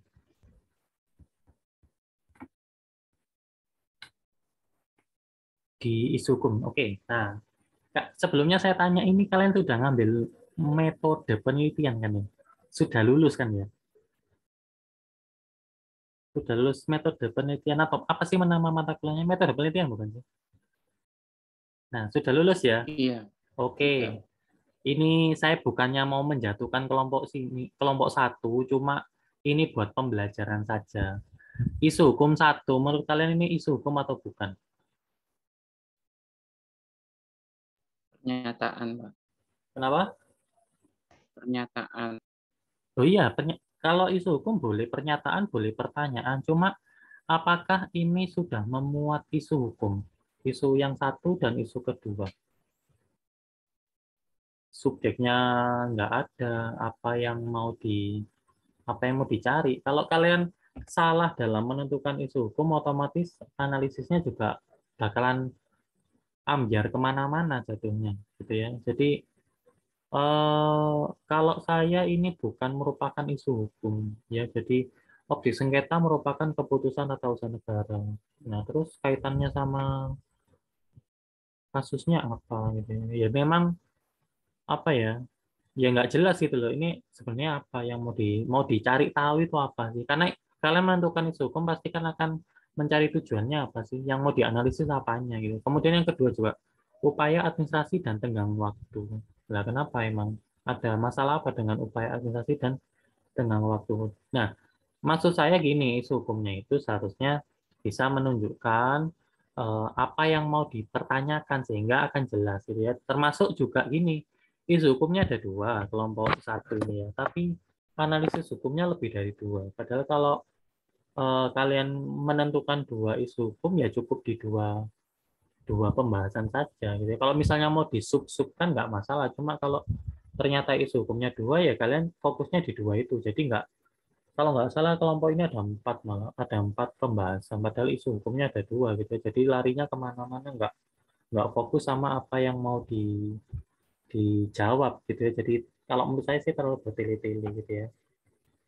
Nah, tadi juga menanggapi apa yang disampaikan siapa ya, Mbak siapa tadi yang bertanya pertama ya,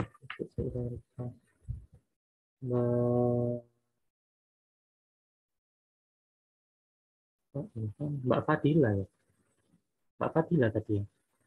Saya lupa. Yang tadi bertanya masalah memberi masukan terkait kelompok satu, itu saya sepakat ya dengan apa yang disampaikan oleh saya lupa Mbak Fadila mungkin tadi yang menyampaikan itu ya, bahwa kalian ini kan dalam tataran magister ya, jadi magister itu pastinya akan menganalisis mengenai lapisan ilmu hukum yang kedua, yaitu teori hukum.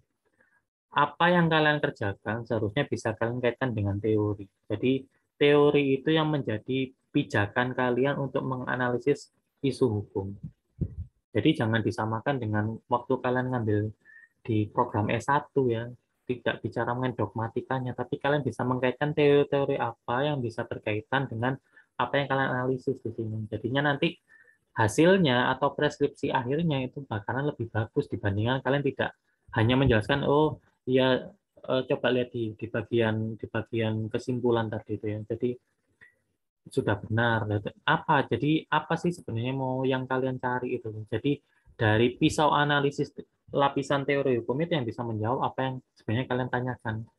Ini ada 6, ternyata ada 6 pembahasan gitu ya. Jadi saran saya lebih baik 2 gitu ya. Kemudian pertanyaan dari Mbak Amri Rahayu ya. Jadi kalau ada sisa tanah itu kelompok 1 juga kayaknya belum mengeksplor lebih lanjut terkait dengan Undang-Undang Nomor 2 Tahun 2012 ya. Coba lihat di dalam ketentuan pasal 35. Jadi kalau ada sisa tanah dalam pengadaan tanah untuk kepentingan umum, itu tidak dapat dimaksimalkan fungsinya setelah dipotong sama panitia pengadaan tanah ya. Maka orang yang memiliki hak atas tanah tersebut itu boleh mengajukan permohonan seluruh tanahnya itu untuk diajukan ganti rugi. Gitu ya. Jadi misalnya luas tanah rumahnya katakanlah 100 meter gitu ya. Ternyata setelah ada kegiatan pengadaan tanah untuk kepentingan umum, ada sisa tanah 10 meter lah. Memang orang, ya mungkin ada lah ya, yang tinggal di rumah petak 10 meter persegi. Cuma kan zaman sekarang 10 meter ya jadi kos-kosan keluarga mungkin ya gitu. Itu bisa diajukan karena tidak bisa digunakan gitu ya. Bisa sekalian dimintakan ganti kerugian gitu oleh orang yang berkepentingan gitu ya. Itu kemudian apa tadi ya?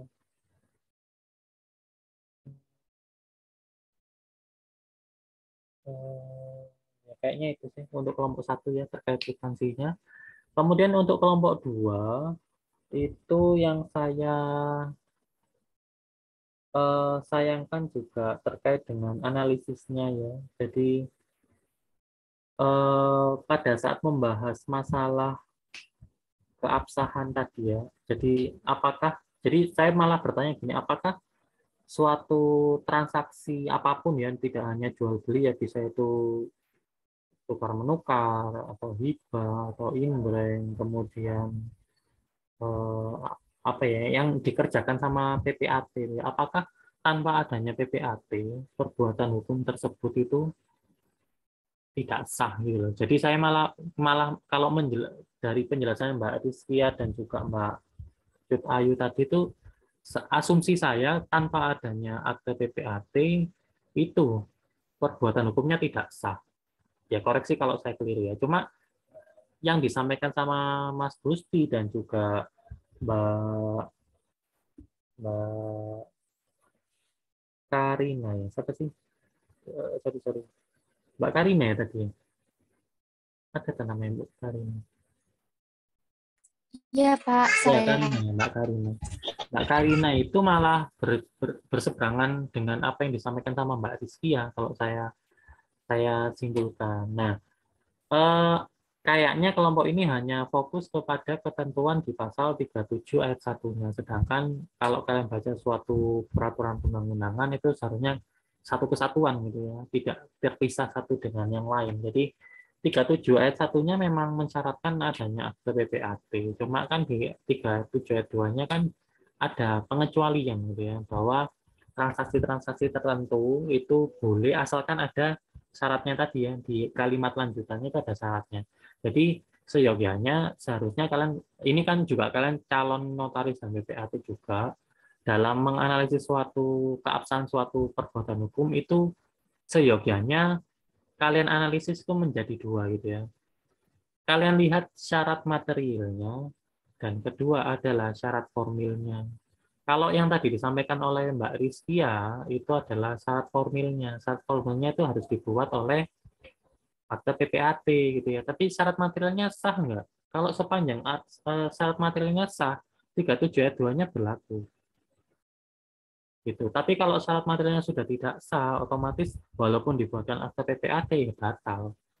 Jadi bisa kalian cek ya, kepental terus saya ini. Kayaknya sudah kemalaman. Jadi sama Zoom-nya juga capek gitu ya, saya diusir suruh istirahat. Jadi seperti itu ya. Cuma ada tadi yang terkait apa ya? Tadi ada yang tanya masalah. Jadi orang menggunakan menguasai tanah secara fisik tapi tidak secara yuridis. Ya kalau saya sih coba cek aja dia ada nggak buku tanahnya di dalam kantor pertanahan. Kalau nggak ada kan otomatis sertifikatnya terindikasi dia apa ini namanya, nggak ada gitu ya, sertifikat bodong gitu ya. Dan termasuk coba kalian cek di dalam ada peraturan terkait larangan penggunaan tanah tanpa izin. Jadi walaupun itu dia menguasai tanah tapi tidak ada alas haknya, otomatis kan dia menggunakan tanah itu tanpa izin. Maksudnya tanpa izin di sini kan tanpa izin dari negara, yang mana menyimpangi ketentuan di dalam pasal 2 ayat 2 Undang-Undang Pokok Agraria ya kan. Nah, itu sebenarnya kalau kita tarik dari sisi unsur publik dari hak bangsa itu, seharusnya dia tidak akan dilindungi oleh hukum karena dia menggunakan atau menguasai tanah itu tanpa izin dari pemerintah, gitu ya. Dan saya mengkoreksi apa yang disampaikan oleh Mbak Karina tadi masalah, jadi tanahnya itu boleh dikuasai oleh negara nggak? Jadi kayaknya menjawab hanya tanah terlantar saja yang dapat dikuasai oleh negara. Coba dicek lagi ya, hapusnya hak milik atas tanah. Itu tidak hanya, karena hak milik itu hanya terjadi di atas tanah negara otomatis kan. Dia akan menjadi induk dari hak atas tanah yang lain. Jadi tidak hanya tanah itu ditelantarkan, otomatis tanahnya menjadi tanah negara, tapi ada alasan-alasan lain yang menyebabkan bahwa tanah itu menjadi tanah yang langsung dikuasai oleh negara. Tidak hanya tanahnya ditelantarkan, tapi misalnya si yang bersangkutan itu berpindah kewarganegaraan. Karena mengingat di sini hak milik atas tanah itu hanya dapat dimiliki oleh warga negara Indonesia saja, seperti yang disebutkan di pasal 21. Jadi kembali ke ketentuan pasal 9 sebenarnya hanya warga negara Indonesia yang dapat memiliki hak milik atas tanah. Jadi orang asing tidak dimungkinkan memiliki hak milik atas tanah. Orang asing itu cukup dengan hak pakai, tapi hak pakainya di sini perlu diperhatikan, ada syaratnya. Tidak semua orang asing dapat memiliki hak pakai. Nah, kemudian di dalam ketentuan 21 UPA itu juga menyebutkan badan hukum tertentu dapat diberikan hak milik. Itu bisa kalian cek di dalam PP nomor 3863. Ya, PP 3863. Ada badan-badan hukum tertentu yang dimungkinkan untuk memiliki hak milik. Cuma semisal ada orang WNI, dia berpindah ke warga negaraannya, ya kan? Itu kan juga dapat menyebabkan hak miliknya dikuasai oleh negara, tidak ditelantarkan. Jadi dia dapat menyebabkan dia bukan sebagai subjek hak milik, cuma oleh pemerintah diberikan jangka waktu 1 tahun untuk dipindah tangankan. Kalau dalam jangka waktu 1 tahun dia tidak melakukan pemindahan terkait objek tersebut, maka tanahnya dapat dikuasai oleh negara, gitu ya, kembali ke dalam penguasaan negara. Termasuk juga di sini jika ada tanah, tapi di sini dia tidak digunakan sesuai peruntukannya, itu juga dapat menyebabkan tanahnya hapus dan menjadi tanah yang langsung dikuasai oleh negara. Jadi tidak melulu hanya bicara tanah itu ditelantarkan. Mumpung ngomong masalah penelantaran tanah, di semester lalu mungkin saya menjelaskan bahwa penelantaran tanah itu diatur oleh PP nomor 11 tahun 2010. Itu kalau kalian mau menganalisis atau mau ada rencana nulis tesis terkait penelantaran tanah, PP-nya sekarang sudah ganti lagi di tahun 2021 ya. Jadi memang pertanahan ini sebenarnya seperti yang saya sampaikan di semester lalu ya, sebenarnya gampang belajarnya. Cuma peraturannya ini karena apa ya, cepat berubah gitu ya. Jadinya belum selesai tuntas baca yang ini pindah ke yang ini, pusing jadi. Tapi tetap kalian kalau pegangannya prinsip, mau peraturannya digonta-ganti sepanjang dia tidak bertentangan prinsip, insya Allah sih bisa gitu ya. Mungkin itu ada yang mau menanggapi terkait apa yang saya sampaikan terkait hak milik. Jadi hak milik itu ya sesuai dengan apa yang disampaikan di pasal 20 ya, dia terkuat, terpenuhi, turun-temurun. Maksudnya apa? Turun-temurun itu bisa diwariskan. Kemudian terkuat itu dia menjadi apa ya? Menjadi induk dari hak atas tanah yang lain. Dan perlu diingat ya, hak milik atas tanah di Indonesia itu tidak dibatasi jangka waktu, sepanjang objeknya ada dan sepanjang subjeknya itu masih melekat, maka hak milik itu sifatnya abadi. Tidak seperti hak milik di negara lain, misalnya di Singapura, hak milik itu hanya dibatasi 99 tahun saja. Tapi di Indonesia tidak. Itu selamanya, sepanjang objeknya ada, objeknya tidak musnah ya, kemudian subjeknya juga masih ada, maka sifatnya abadi. Kalau terpenuh, itu artiannya adalah dalam artian di sini penggunaan tanahnya itu lebih luas dibandingkan dengan hak tanah lain. Peruntukan untuk hak milik itu bisa dua, bisa untuk pertanian dan non pertanian. Tapi kalau kalian lihat nanti di minggu depan kelompok HGU ya peruntukan tanahnya ya hanya untuk pertanian saja. Nanti kelompok HGB yang akan presentasi penggunaannya hanya untuk non pertanian saja. Sedangkan untuk hak milik itu terpenuh, dia bisa pertanian, bisa non pertanian. Subjeknya juga dibatasi, hak milik itu hanya WNI dan badan hukum tertentu. PT bukan merupakan subjek hak milik. Itu ya. Ada yang mau ditanyakan?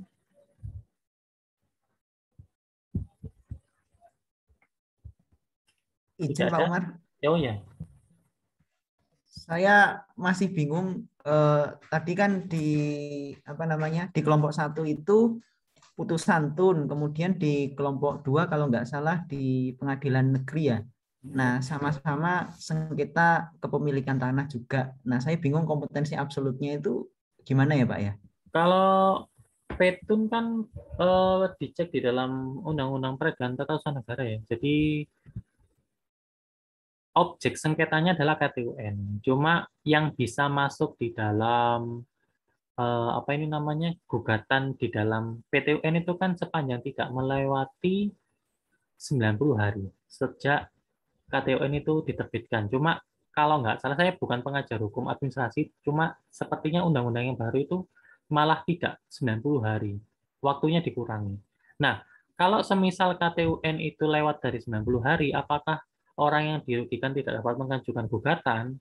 Masih boleh. Tapi bukan melalui PT-UN. Dia mengajukan gugatannya ke PN. PN nanti isinya atau amar putusannya itu memerintahkan kepada pejabat tunnya untuk membatalkan. Jadi tetap pembatalan itu ada di tangan pejabat tata usaha negara. Karena perlu diingat ya, di dalam hukum administrasi itu ada asas yang disebut sebagai ius contrarius actus. Pernah dengar ius contrarius actus atau ius actus contrarius? Kadang dibolak-balik. Tapi kalau saya ius contrarius actus, pernah dengar? Nggak pernah dengar? Atau saya Pernah. pernah dengar ya? Ius contrarius actus. Pernah dengar ya? Apa artinya ius contrarius actus? Kalau nggak salah, ya pejabat yang membuat, pejabat itu juga yang harus mencabut ya, Pak. Ya, pejabat tun yang membuat suatu keputusan tata usaha negara itu yang punya kewenangan untuk mencabut. Jadi di sini hakim, karena dia bukan merupakan orang yang menerbitkan KTUN tersebut, tapi dia boleh memerintahkan di amar putusannya untuk membatalkan hasil dari putusan pengadilan negeri ini, itu yang diserahkan kepada pejabat tunnya untuk dibatalkan. Misalnya yang disengketakan adalah sertifikat. Sertifikat kan KTUN juga ya kan. Ya kepala kantornya yang harus membatalkan, bukan hakimnya. Gitu. Jadi diseminasi dari putusan itu yang harus dilaksanakan oleh pejabat tunnya. Jadi tolak ukurnya apa? Kewenangan absolutnya dilihat objeknya dan juga jangka waktunya. Kalau jangka waktunya itu lewat dari 90 hari, ya nggak bisa diajukan ke PT-UN. Ajukannya ke pengadilan negeri. Gitu. Oke, ada yang lain? Tidak ada? Kalau tidak ada, saya lupa nyampaikan. Ketua kelasnya masih Mas Bestari ya? Saya, Pak. Ya, nah untuk minggu depan, ini saya insya Allah ya, kelas ini tuh kan tidak ada yang mengulang. Jadi kelasnya kan orangnya sama-sama ini aja gitu ya. Kalau semisal jam pertama selesai, pengajar apa? Pasar modal. Ya pasar Peraturan modal. lelang. Peraturan lelang ya. Peraturan lelang. Kalau misalnya peraturan lelang sudah selesai, bisa WA saya biar saya masuk kelas lebih awal gitu gimana? Biar nggak kemalaman maksud saya. Ya, Iya, nanti Pak. ya saya biasanya di semester-semester sebelumnya seperti itu. Jadi terkadang lelang ini kadang cepatnya, kalau kadang cepat ya jam 7 buyar, kadang kalau kemalaman ya kadang jam 8 tet baru selesai gitu ya. Jadi semisal Mas Bestari sudah selesai gitu, hubungin saya biar saya bisa cepat masuk Zoom gitu ya. Biar Pak kalian Umar, maaf Pak. ya. Pak Toto bilangnya soalnya jam 7.50, Pak. Pak keliru tak? Iya, Pak. Beliau bilangnya gitu, lihat dari jadwalnya. Enggak, bilang aja kalau jam 18.00 karena satu SKS itu kan 50 menit. Itu berakhirnya 17.40 seharusnya. Disampaikan aja. Karena 50 plus 50 kan. Iya enggak sih? 19.5 apa? Satu SKS kan 50 menit. Iya. 50 menit kali 2. Berarti 100 menit. Iya. Nah, sampaikan ke bapaknya, mungkin di jadwal itu typo, tapi seharusnya perkuliahannya itu 100 menit, karena satu SKS itu 50 menit. Coba dicek di buku pedoman aja. Mungkin ada typo di jadwalnya ya. Gitu ya. Iya. Iya. Terus nek misalnya enggak 19.50 ya Kak buyar gitu. Iya, Pak. Oh, terus ngapain deh kelas? Ya, ditunggu pertanyaan sampai akhirnya dibuka pertanyaan bebas. Ya, bilang aja, sampaikan aja. Ya, jadi kuliahnya itu 2 SKS dan 1 SKS itu 50 menit gitu ya, biar Ini soalnya saya ngeliat kalau kelas ya nggak tahu ya, kalau saya sepintas-pintas aja kayaknya ngantuk gitu ya. Sudah capek gitu mungkin ya. Atau perasaan saya saja, saya mungkin yang capek. Gitu ya. Oke, ada yang lain? Tidak ada? Iya. Kalau tidak ada, insya Allah kita ketemu di minggu depan. Saya harap sih ya bisa lebih awal ya kita mulai kuliahnya. Dan kalau semisal tadi sudah terstruktur, PowerPoint-nya tidak bertele-tele gitu ya, bahkan bisa lebih cepat gitu presentasinya dan kita bisa mengakhirinya lebih awal. Dan di aula pun juga sudah saya cantumkan tugas kelompoknya, bisa kalian baca-baca dulu atau menyiapkan pertanyaan, karena seperti yang saya sampaikan di awal bahwa keaktifan akan menjadi tolok ukur penilaian di mata kuliah hukum pertanahan gitu ya. Baik, terima kasih atas kehadirannya untuk pertemuan pada malam hari ini. Saya akhiri. Assalamualaikum warahmatullahi wabarakatuh. Waalaikumsalam. Terima kasih Pak Umar. Sehat selalu.